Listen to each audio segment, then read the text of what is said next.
In this video, we are going to cover exercise on chapter 6, which is on photosynthesis. We are going to focus on part B, structured question, for question number 1 and also question number 2. So let's look at question number 1 first. Question number 1 is question A. Figure 2 shows the absorption spectrum and the absorption spectrum of photosynthesis and the action spectrum that shows photosynthesis rate of a plant.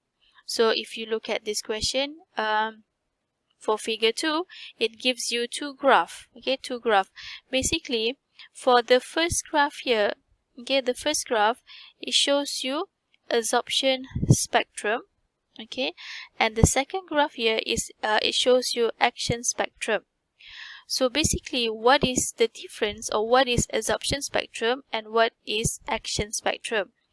Both are basically graphs. Okay, so for absorption spectrum, it shows you a graph that shows different wavelength of light, okay, absorbed by a pigment.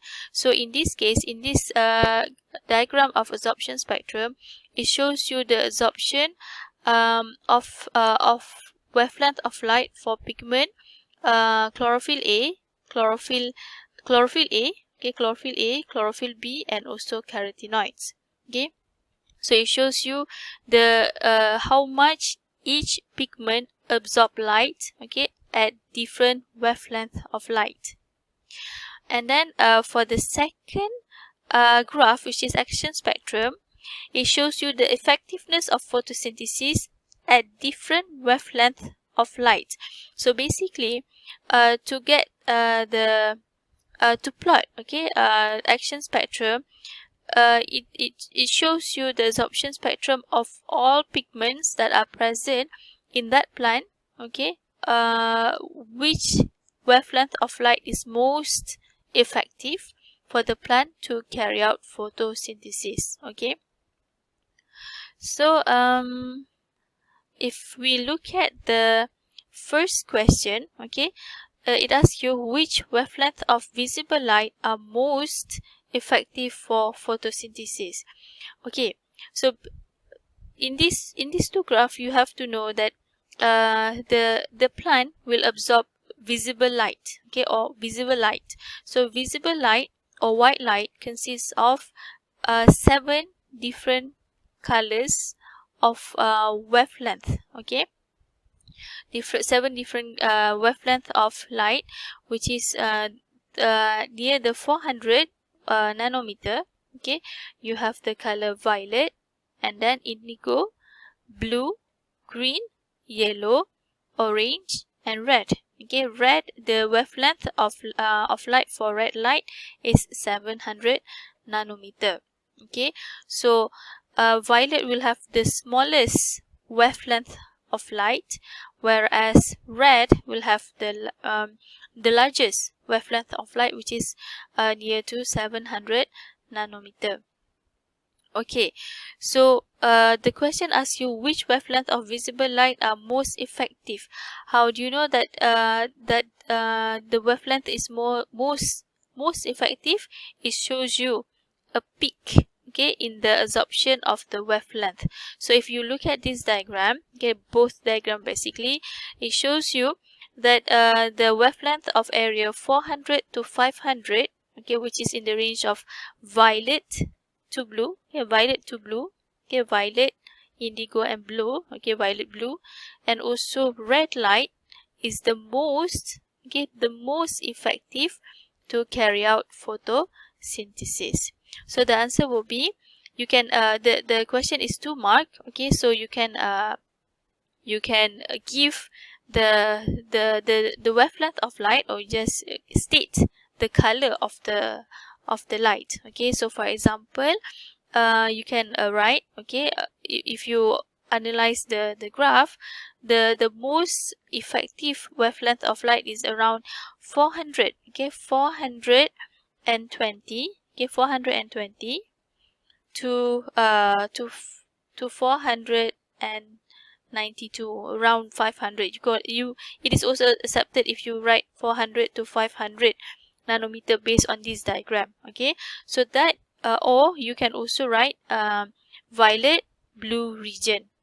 Okay, so on this point, okay, for the second point, the most effective wavelength of light is 650. Yes, 650 here to 700. Okay, or in the range of red light region. Okay, in the range of red light region. Okay, so for question 2, explain your answer in A1 with respect to the information in the above figure. Okay, so if you analyze the first graph, which is the absorption spectrum, okay, the question asks you why do you choose this range of wavelength. So you have to explain. The plant is able to absorb the wavelength of light is due to the presence of photosynthetic pigments that are found in the plant. Okay, so those photosynthetic pigments is made up of or consists of chlorophyll A. Chlorophyll A is the main photosynthetic pigment. It is the most abundant. And then you have chlorophyll B and also carotenoids. So chlorophyll B and carotenoids are basically, they are known as accessory pigments. Okay, accessory pigments, right? So if we were to look at the graph for absorption spectrum, and if we look at carefully the graph for the absorption of chlorophyll A, okay, the absorption of chlorophyll A, it shows you that it absorbs most in the range of violet blue light. Okay, violet blue light. Okay, violet blue light. Okay, and also in the range of red light. As you can see, the peak where the chlorophyll A absorb most is in the range of red light. You can also give the values. Okay, so alright, so if you are to explain on chlorophyll A, you can explain it as chlorophyll A absorb the highest amount of light, okay, in the violet blue region. Okay, in the violet blue region here. Okay, in the violet blue region. Or you can give the value, which is around 430 to 450 nanometer. So don't forget to write the unit, which is nanometer. Okay,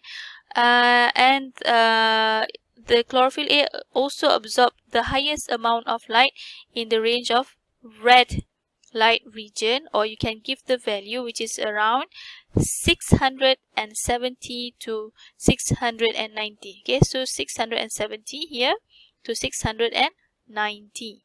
Okay, so that is if you explain for chlorophyll A.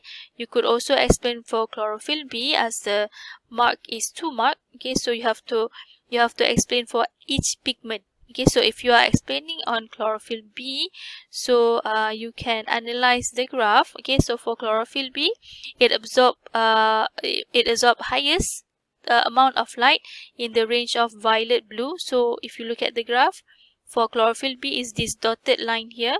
Okay, the dotted graph here. So it absorbs most in the violet blue region. Again, violet blue region, you have to pick at the blue region here. So violet blue. Okay, violet blue. And you could also give the values. Okay, so which is around 480 to 500 nanometer. So so just analyze the graph, or you could give on this on the next peak, which is in the red region here. Okay, still in the red region. Okay, which is around 640. Okay, 640 to 660 nanometer. That is the absorption for chlorophyll B. So explaining for chlorophyll B is another 1 mark. Okay, or you could explain for the absorption of carotenoids. Okay, so if you look at the graph for carotenoids, it is this large dotted graph here. Okay, so if you observe the absorption spectrum, the carotenoids will absorb highest light in the range of 400, okay, violet, up until to 520.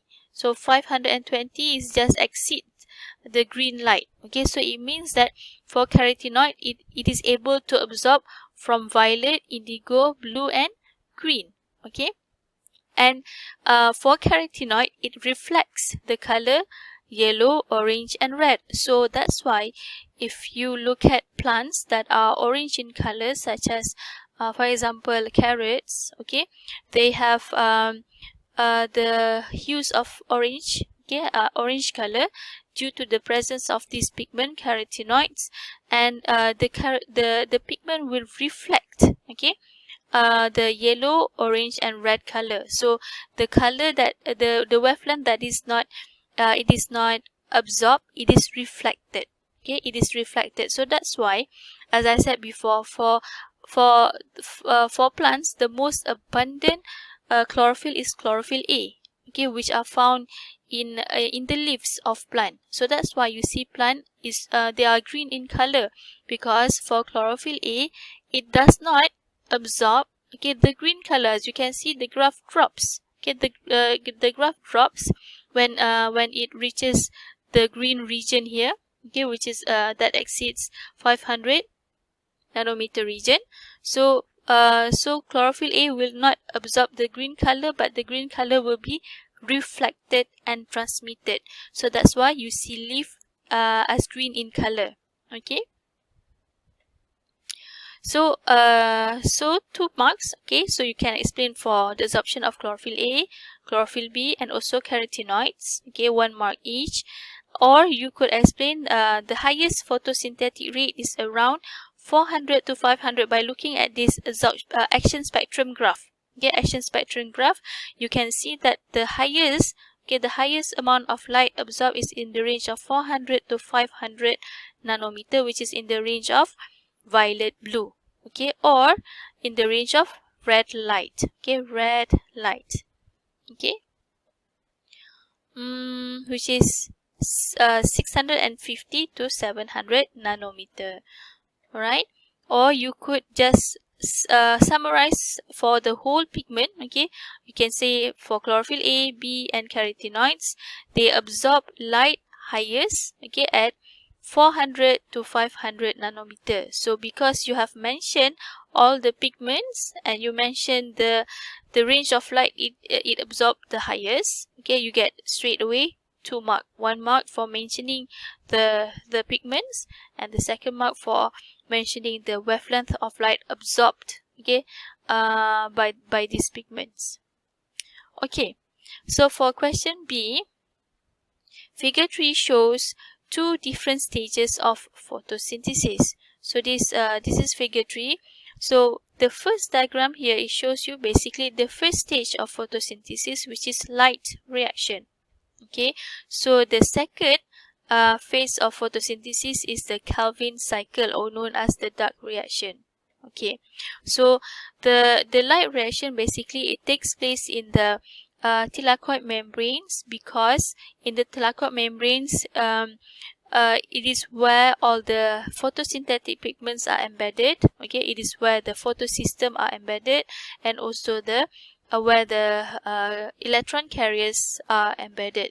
Okay, so that's why the light reaction takes place in the thylakoid membrane. And as for the Calvin cycle, it takes place in the stroma of chloroplast.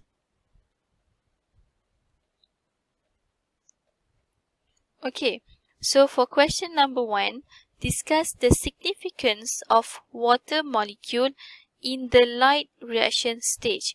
As you can see here, okay, so in the light reaction stage, the first stage of photosynthesis, it involves water. Okay, so what is the significance, or what is the importance of having water during the light reaction?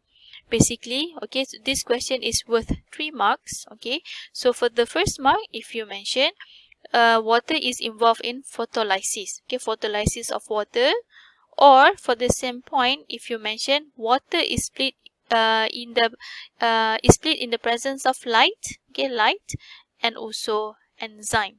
Okay, so that is the first point. Okay, for the second point, what is the product of the photolysis of water? It produces, the water is split into hydrogen ion, okay, hydrogen ion, electron and also oxygen atom. or you can write the whole equation, which is water H2O split into 2 hydrogen ion, 2 electrons, and half oxygen molecule. Okay, so for the third point, you have to mention what is the significance of this product, the hydrogen ion or the proton, electron, and oxygen atom. So if you are explaining for the hydrogen ion or proton, the point is that what is important for the release of this hydrogen ion, it is to create or form proton gradient in the thylakoid space. Okay, so as you know, in the chloroplast, okay, chloroplast is a double membrane organelle. Okay, inside you have many thylakoid that are stacked on top of each other. Okay, so in this thylakoid, it has thylakoid space. Okay, the thylakoid space needs to hold a high concentration of hydrogen ion, which is this high concentration of hydrogen ion will create proton motif force that is going to be used during chemiosmosis to synthesize ATP molecule.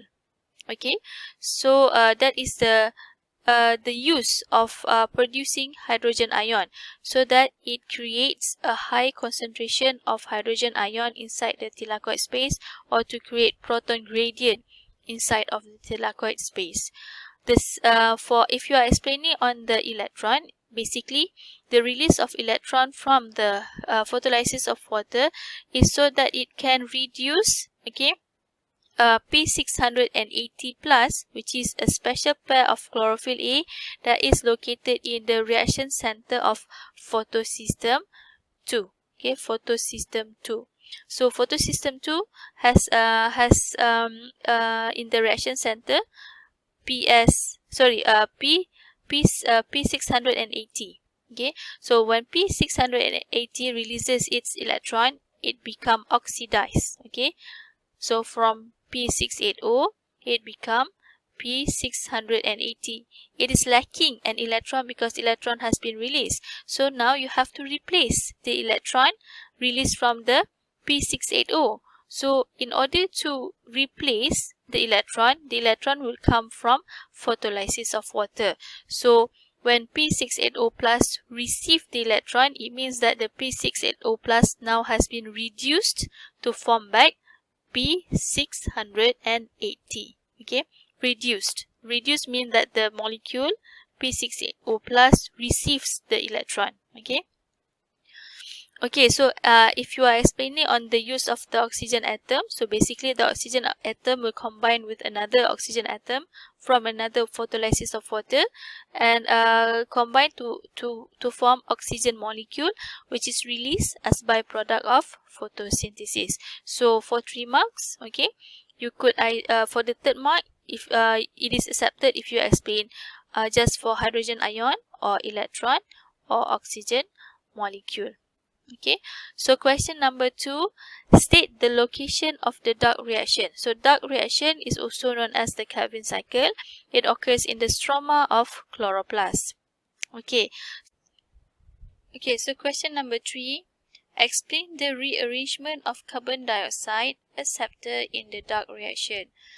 Carbon dioxide acceptor is basically RUBP, ribulose biphosphate. Okay, ribulose biphosphate is a 5-carbon sugar. So if you look at this diagram, okay, it shows you the Calvin cycle or the dark reaction. The Calvin cycle or the dark reaction, it consists of 3 steps, which is the first step is carbon fixation, second step is reduction, third step is regeneration of carbon dioxide receptor or regeneration of RUBP. Okay, so if you look at in this diagram, okay, it shows you that 3 molecule of carbon dioxide enters into the Calvin cycle, and the output basically for this diagram is to produce 1 molecule of G3P. 1 molecule of G3P is basically G3P is a 3-carbon sugar.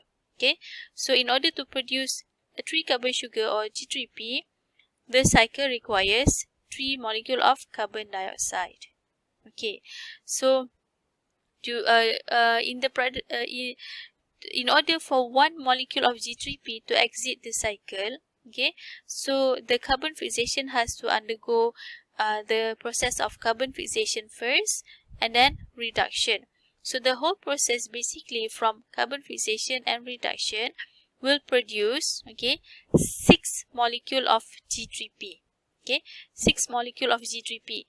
You please focus on the number that I wrote in red color first. Okay, then I will explain on the why I wrote for the green color number for carbon dioxide and all. Okay, so kita fokus pada yang tulisan merah sahaja dulu.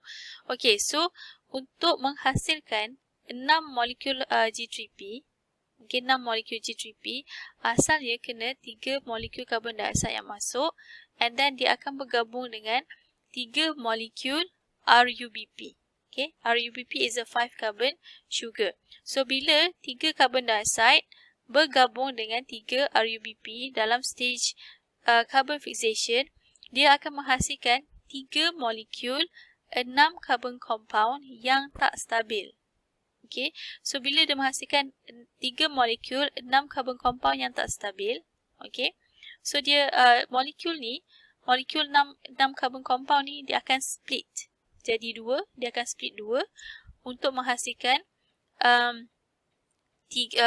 molekul 3 carbon compound. Okay, 3 carbon compound, faham 3 molekul 6 1, 2, 3 4, 5, 6. Okay, 3 molekul carbon compound yang not stable. It is unstable. So dia akan split 2. Okay, bila split 2 maksudnya 3 ni awak kena kali dengan 2 lah. Kan, 1 molekul yang 3 carbon, 1 molekul dengan 3 carbon. Okay, so 2 kali 3 dapat 6. So 6 molekul carbon, 6 molekul yang mempunyai 3 carbon. Okay, 6 molekul yang mempunyai 3 carbon. So in this case, molekul yang terhasil tu adalah 3-phosphoglycerate ataupun PGA. Okay, maksudnya dia akan menghasilkan 6 molekul PGA. 6 molekul PGA ni dia akan masuk ke second stage, which is reduction. Dalam stage reduction ni yang akan masuk adalah ATP dan juga NADPH yang terhasil semasa light reaction tadi ni lah kat sini kan. So ATP yang masuk masa stage ni, sebab kita fokus pada 6 molekul ni, so maksudnya akan masuk 6 molekul 6 molekul ATP dengan 6 molekul NADH, sebab dia nak menghasilkan nanti 6 molekul G3P. Okay, so daripada 6 molekul G3P ni, satu akan keluar daripada cycle untuk dikumpulkan dan menghasilkan nanti 1 molecule of glucose. Untuk menghasilkan 1 molecule of glucose perlukan 2 molekul G3P. Okey.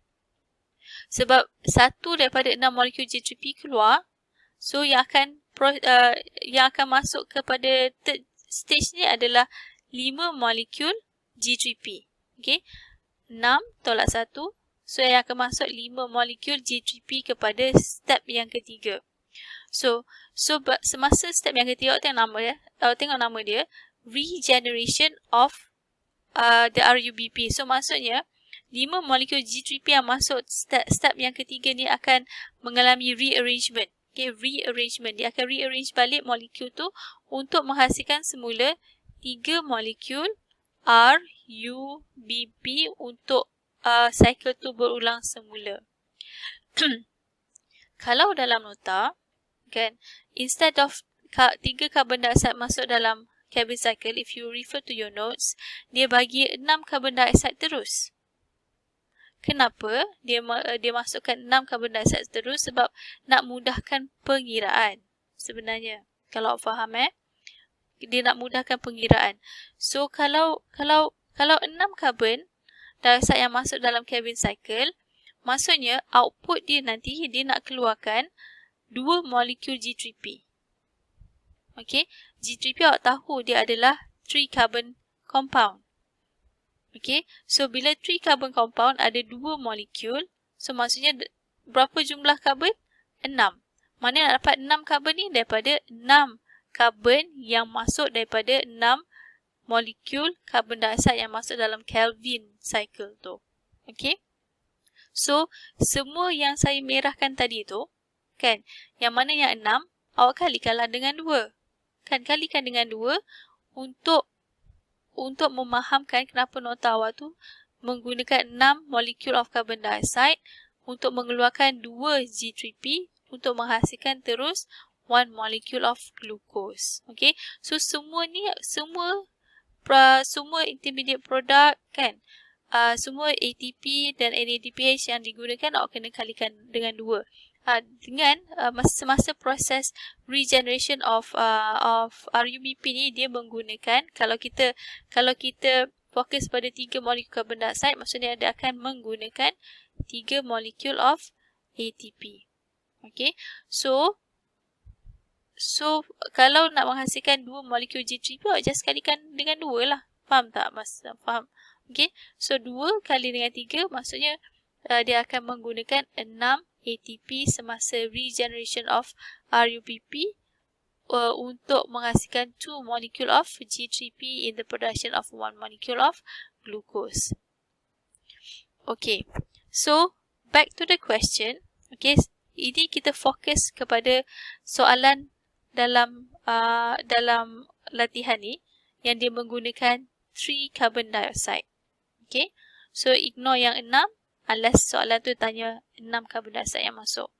Okay, so explain the rearrangement of carbon dioxide acceptor in the dark reaction. Dark reaction again is a Kelvin cycle. Carbon dioxide acceptor is RUBP. Okay. Okay, so basically the regeneration of RUBP, you know that it is the third step of Kelvin cycle. So it means that, okay, in the third step of Kelvin cycle, what happens? Rearrangement of the 5 molecule of G3P. Okay, the 5 molecule of G3P will undergo rearrangement. Okay, rearrangement into 3 molecule of RUBP. Why 3? Because later it will accept 3 molecule of carbon dioxide. Okay, so in the process of rearrangement of G3P to RUBP, the process requires 3 molecule of ATP. Okay, so 3 ATP is used during that step. Okay, so next, the next point that you can write adalah G3P is used to regenerate RUBP. So for this question, it is only 2 marks. So it is just enough for you to mention the first 2. Okay, what happened during the regeneration of carbon dioxide acceptor? It is rearrangement of 5 molecule of G3P into 3 molecule of RUBP. So you can add some more point using 3 molecule of ATP. Okay, so question C. Photorespiration is a wasteful pathway that competes with Kelvin cycle. C4 plants are adapted to reduce photorespiration. Discuss how C4 plant minimize the cost of photorespiration. So this question is worth 3 marks. Okay, so you have to know C3 plants, okay, when the plant incorporate carbon dioxide, the plant will incorporate the carbon dioxide straight, okay, during the Kelvin cycle. But for plants that live in hot areas such as C4 plants, they have to adapt to the hot area in order to compromise with photorespiration, the effects of photorespiration. So the hot weather will cause the stomata of C4 plant to close partially, okay, and this will limit the amount of carbon dioxide to enter into the leaf and into the Kelvin cycle. Okay, so in order to adapt to this situation, so the plant will adapt will adapt by having a C4 pathway. Okay, so C4 pathway is basically the way the plant incorporates the carbon dioxide first, okay, due to the low amount of carbon dioxide that are present in the leaf due to the closed stomata or stomata that close partially. Okay, so when stomata close partially, it reduces the concentration of carbon dioxide in the leaf, right? So in order to overcome the low concentration of carbon dioxide in the leaf, so the plant will have another enzyme that is more efficient than Rubisco in the presence of low concentration of carbon dioxide, okay, which is the plant will use the enzyme PEP carboxylase. PEP carboxylase will have higher affinity for the low concentration of carbon dioxide compared to Rubisco. Rubisco is the enzyme that is used in the Calvin cycle, but this enzyme, its disadvantage is that it cannot bind to the low concentration of carbon dioxide. Okay, it cannot bind. It will prefer binding to oxygen. Okay, as you know, oxygen is the byproduct of light reaction. So light reaction will continue to occur and continue to produce oxygen in the leaf and causes the concentration of the oxygen in the leaf to increase. Okay, when oxygen increase in the leaf, Rubisco will bind to the oxygen instead of binding to the carbon dioxide in the Calvin cycle. So you don't want that. Okay, so for this plant, they will have a special enzyme which is PEP carboxylase, which has a higher affinity for the low concentration of carbon dioxide. Okay, so the low concentration of carbon dioxide, okay, will be catalyzed by the enzyme PEP carboxylase by binding the carbon dioxide with the first carbon dioxide acceptor, which is PP. Okay, phosphoenolpyruvate. So carbon dioxide will be fixed or combined with PEP to form oxaloacetate, which is a 4-carbon compound. So that's why for this plant, they are known as C4 plant, because the first product of first carbon fixation is a 4-carbon compound, which is oxaloacetate, and this process occurs in mesophyll cell. For C4 plants, okay, basically they undergo carbon fixation twice. Okay, first, which is in the mesophyll cell, second, which is in the bundle sheath cell. Okay, so the first carbon fixation occurs in the mesophyll cell involving the enzyme PEP carboxylase and involving PEP phosphoenolpyruvate as the first carbon dioxide acceptor. Okay, so when oxaloacetate is produced, okay, next oxaloacetate will be converted or reduced to malate. Okay, malate. Malate is also a 4-carbon compound. Alright, so this malate molecule, malate, a 4-carbon compound, later from mesophyll cell, it enters into the bundle sheath cell and will be split and release carbon dioxide. And the other molecule it produces is pyruvate. Pyruvate will enter back into the mesophyll cell to regenerate back PEP. Okay, so the malate molecule that releases carbon dioxide in the bundle sheath cell will then can be used in the normal Calvin cycle, because in the bundle sheath cell now it has, okay, enough or a high number of carbon dioxide concentration. So when carbon dioxide concentration increase, so then the normal Calvin cycle can occur to produce sugar, okay, glucose or G3P lah. G3P before glucose will be produced. Okay, so that is the adaptation of C4 plant. So the question worth 3 marks, so you can pick any of these points. Okay, any 3 of these points. Okay, so for question number 2, figure 4 shows the linear electron flow during light reaction which involve L, M, and NO.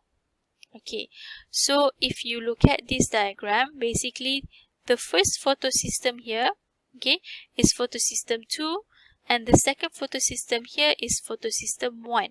Okay, bear in mind for photosystem 2 at the reaction center, it has a special pair of chlorophyll A, which is P680, and as for photosystem 1 at the reaction center here, it has P700, which is a special pair of chlorophyll A that absorb red light in the range of 700 nanometer.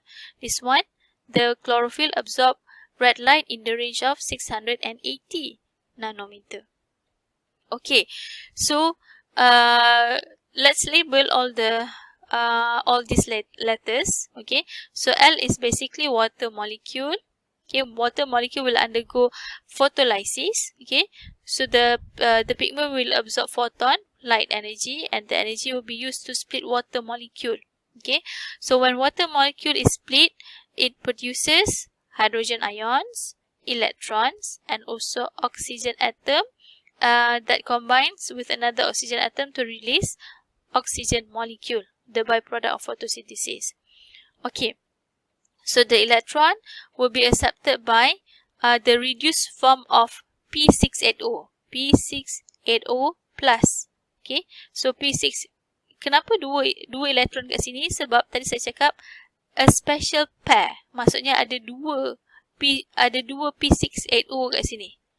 A special pair of chlorophyll A. Chlorophyll A of P680 in the reduced form. So that's why dua elektron ditunjukkan kat sini. Okay. So electron will be accepted by the reduced form of P680 to become balik semula the whole P680. Okay. So alright. And then the next one, okay, so the electron will be excited by the absorption of light. Okay, and then the excited electron will be released and accepted by, here is the primary electron acceptor. Okay, primary electron acceptor, and then the electron will be passed from one electron carrier to another electron carrier to another electron carrier until it is received by P700 in the photosystem 2. Okay, so PQ stand for plastoquinone. You have a cytochrome complex, and PC is plastocyanin. FD is ferredoxin. Okay, and then the accessory pigment will absorb light energy of photon, and the photon will be passed from one accessory pigment to another accessory pigment until it reaches the reaction center of P700, and the electron of P700 will be excited, okay, and released and received by this primary electron acceptor and then pass along the ETC. Okay, so the electron from the primary electron acceptor will be passed to ferredoxin and then to M. What is M? M is NADP plus reductase. Okay, NADP plus reductase.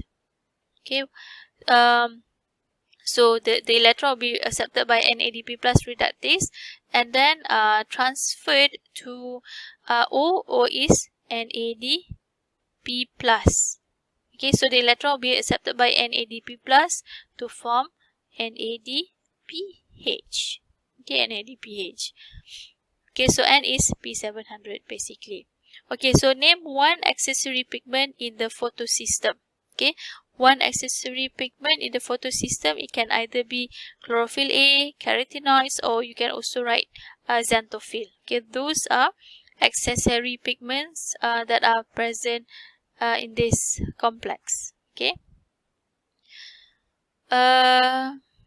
Alright. So question number 2, identify L. L kita identify tadi, which is water. Okay, N adalah P700 or a special pair of chlorophyll A. Pair maksudnya ingat dia ada dua. Okay, so that's why electron ni akan travel berdua, dua macam tu. Okay. So alright. So question number 3, oxygen is released as a byproduct while M NADP plus reductase catalyzes the production of O. Okay, production of O, describe the role. Okay, bila disebut production of O, kita rewind balik. So basically ini adalah NADPH. Okay, so M adalah NADP plus reductase yang pass the electron to, kat sini ada NADP plus actually. NADP plus. Okay. So M, and which is NADP plus reductase, pass the electron to NADPH to produce O, which is NADPH. Okay, NADPH. Alright. Okay, so question.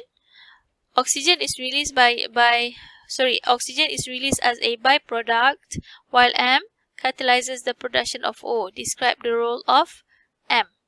So it asks you to describe the role of M, which is NADP plus reductase. Okay, so if you mention M is NADP plus reductase, 1 mark, and then the role of M, which is to transfer electron to NADP plus. Dah 2 markah kat situ. Okay. So to complete your answer, to complete your understanding, when the electron is received by NADP plus, it is reduced to NADPH, or O is NADPH. Okay. So in the production of NADPH, hydrogen ion will be accepted, which is the hydrogen ion from the stroma.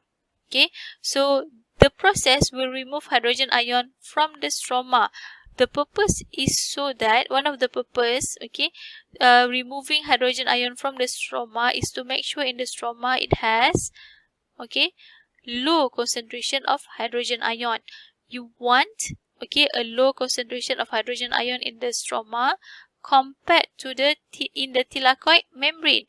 You want a high concentration of you want a high concentration of hydrogen ion in the thylakoid space. Okay, in the thylakoid space compared to the stroma, because to allow for the process of chemiosmosis to occur, you want a high concentration of hydrogen ion in the thylakoid space compared to the stroma. Okay, so question number 4. Explain the significance of product O in Calvin cycle. So you know that product O is NADPH. Okay, so the function of NADPH is basically it functions as electron carrier. Okay, electron carrier, or it is the question is 3 mark. Okay, so electron carrier 1 mark. Okay, it functions as a reducing agent pun 1 mark. Okay, it is used in the reduction phase 1 mark during Calvin cycle. Okay, so dah 3 markah kat situ kan. So as electron carrier, reducing agent will be used during reduction phase of Calvin cycle. Alright, or you can also write, okay, it is NADPH is needed to synthesize G3P during Calvin cycle. Okay, so or you can you can write the function of NADPH as it donates electron. Okay, it donates electron and reduces this molecule 1,3-bisphosphoglycerate to G3P. Okay. Okay, so next, question number 5. A student investigate the production of oxygen by a plant, okay, using visible light as a light source. Explain why the amount of oxygen was different when he changed the light source to red light. Okay. Explain why the amount of oxygen was different. Okay, what's different you have to know is the amount of carbon dioxide increase or decrease?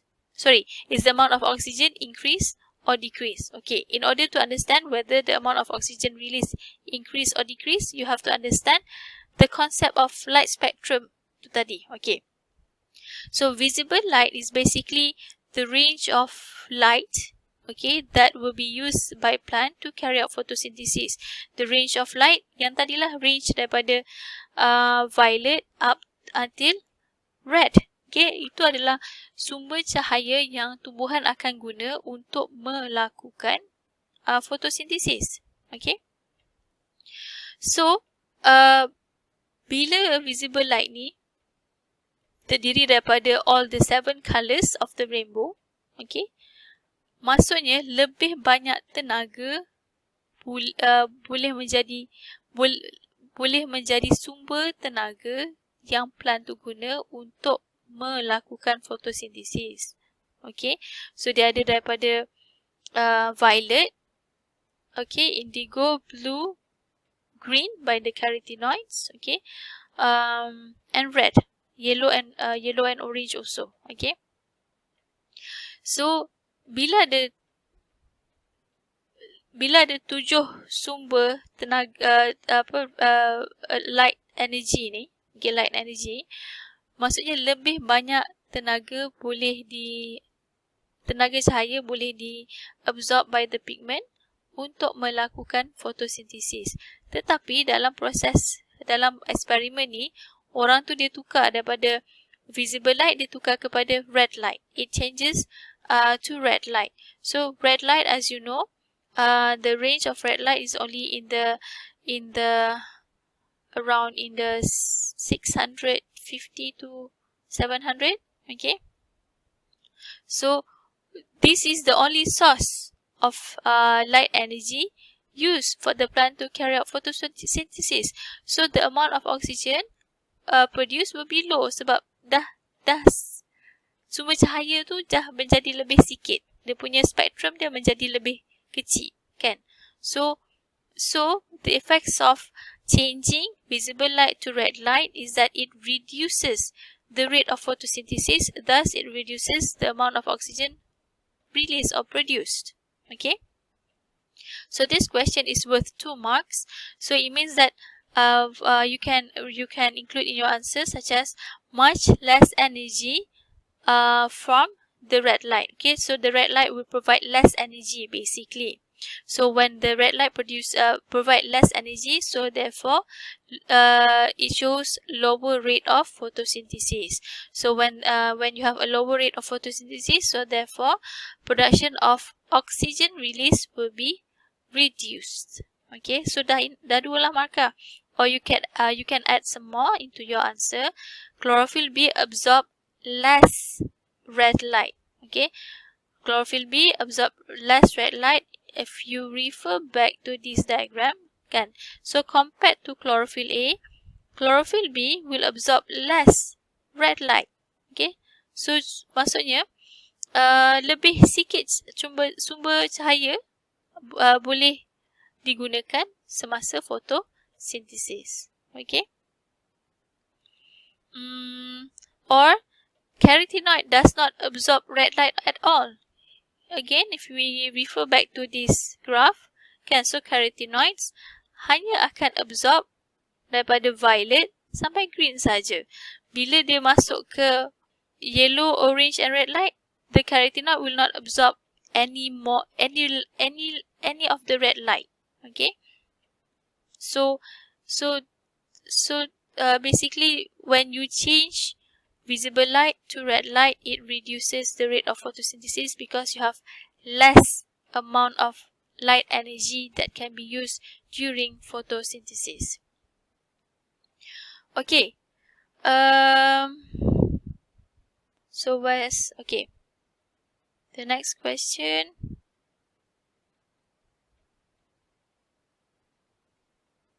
Alright, B, scientists created a genetically modified rice, okay, which is a C3 plant that carries out C4 photosynthesis. So basically rice, they are C3 plants, but due to genetic modification, the rice can also carry out C4 pathway. Okay, so suggest the advantage of this new rice. Okay, so because the plant can now able to carry out C4 pathway, so therefore the rice will be more efficient than C3 rice, especially when the rice is exposed to hot weather. To hot weather. So when the weather is hot, it can lead to photorespiration. So because the plant can carry out C4 pathway, so the plant or the rice can minimize the effect of photorespiration, and so therefore the rice can produce higher rice yield. Okay, higher rice yield even if the weather is hot. Okay, and then the other advantage of the new rice here, it is able to tolerate hot and dry weather and uses less water or less resources. Okay, so any of these point you choose 2 lah kan. So more efficient than C3 and minimizes the effects of photorespiration. Okay, so question 2, differentiate carbon fixation between the unmodified C3 rice and also a pineapple plant. Okay, so unmodified rice is a C3 plant. Pineapple is a CAM plant. Okay, it uses the CAM pathway. So you have to differentiate how the modified rice and the pineapple carry out carbon fixation. Okay, so for the C3 plant or the unmodified rice, carbon fixation will occur only once. Okay, only once. Why? Because the process of carbon fixation will enter straight into the Kelvin cycle. Okay, carbon dioxide will enter straight into the Kelvin cycle to produce sugar. Alright, so because Kelvin cycle is the only carbon fixation occurs for this plant. So therefore, the first product of carbon fixation during Kelvin cycle is a 3-carbon compound, which is PGA. Okay, so the first product of carbon fixation is a 3-carbon compound, which is PGA or 3-phosphoglycerate. Okay, so as for pineapple, carbon fixation will occur twice because it is a CAM plant. Okay, the first carbon fixation will occur at night.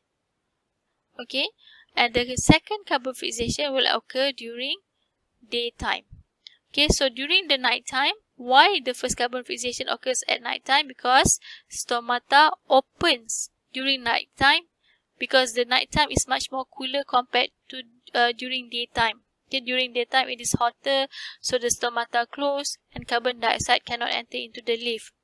So that's why for CAM plant, the first carbon fixation occurs at night, okay, where the carbon dioxide will be incorporated with PEP, producing oxaloacetate, from acetate to malic acid, and then for malic acid, it will be stored in the vacuole before it will be released during daytime into malate, and malate will be split into carbon dioxide and also pyruvate.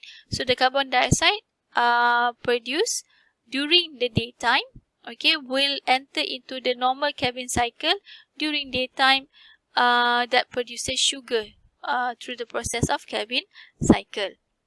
Okay, so that's why pineapple it has the number of carbon fixation occurs twice. One during night time, one during daytime.